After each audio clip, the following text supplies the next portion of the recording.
What's going on? This is Kareem from DJBooth.net, and I'm here in the lab to give you guys a quick mini review on the Vestax Pad One USB Pad MIDI Mapable controller.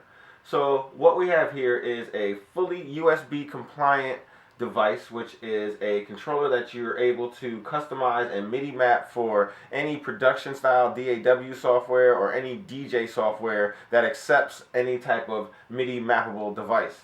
So what it comes with in the box is just this controller, and it also has your USB connector. That way you can connect it to your computer, and it's very well built from the onset. It looks like it's plastic. I saw this about 2 years ago when it first came out. It was $200 at that time. Now it's only $100, so it's a really good value for your money. But right off the top is a very good and solid full aluminum chassis, full aluminum construction. All of your buttons and knobs feel like they're really made to last, and even your only knob that is on the device is nice and short and shallow, so that way you don't really need a case for this device. You can just go ahead and throw it in the bag, and then when you arrive, it's ready to go. All you got to do is plug it in. Setup is really easy, since you just plug it directly into your computer and it's ready to go on a Windows machine or on a Mac. It automatically reads the device and it's ready to be used.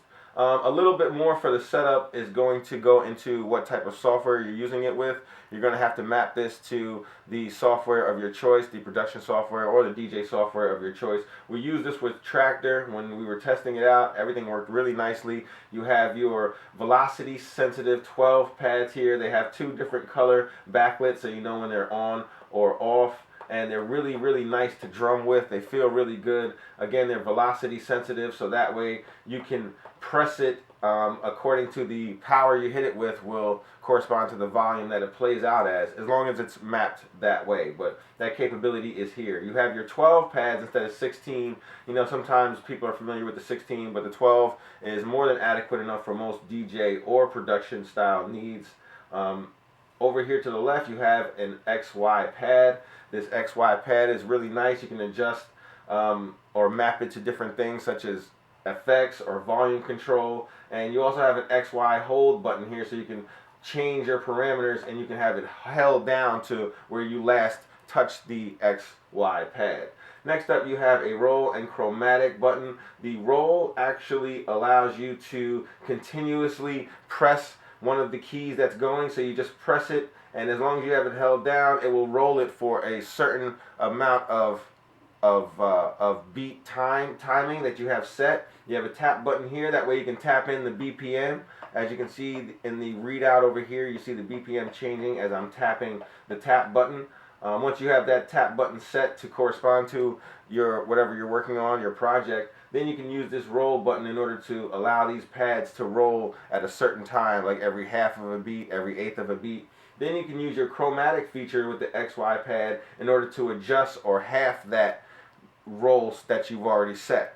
So you got chromatic and roll, gives you some pretty cool options within a DAW software, and also could probably be used if you map it to a looping function, say in your DJ software, so that way you can half your loop, you can double your loop, and things of that nature. Next up, your 12 pads do have bank A, B, C, D, so they have 4 banks of 12, 4 times 12, 48 assignable pads. Next up, you have a hold button. That is somewhat like a toggle, so you can have your button be somewhat like a toggle on and then off, instead of when you have the hold unselected, it's just a quick on-off, like a quick drum. So you have the ability to change that right here on the fly with your hold button. Next up, you have your readout, which shows you your note value, or it can show you your velocity sensitivity. So the harder you hit it, the more you'll see that number jump up to, and the softer you hit it, the less you'll see it there. Next up, you have your CC, and you're allowed to set that parameter using your knob. And you can also set your velocity and your notes by using the edit button over here on the side. Set your CC to whatever you want it. You can set your note value here with the knob, and you can also set your velocity as well when you have your edit selected. And that's about all of the features on the unit. It's very well built. You have your 12 velocity sensitive pads, very good for drumming. Then you have your XY portion here that can be mapped to things like effects and anything else that you can use to map a knob or a fader with. And you also have the ability to change your velocity, your note, and your CC right here on the fly. The only downside that I can see with the device is that in order to sync your BPM, you actually have to tap it. So if you're working on something within Serato or Tractor, you're not allowed to actually map the chromatic and roll functions of this controller to the software without getting that BPM tap just right. So that's about the only negative. The price is only $100. You can get these at mixware.net. They're the new distributor for Vestax in the United States. That's mixware.net. $100. Very nice controller, nice and compact. It's been on the market for a while now, but it's still great. Great for use with production and great for use with DJs.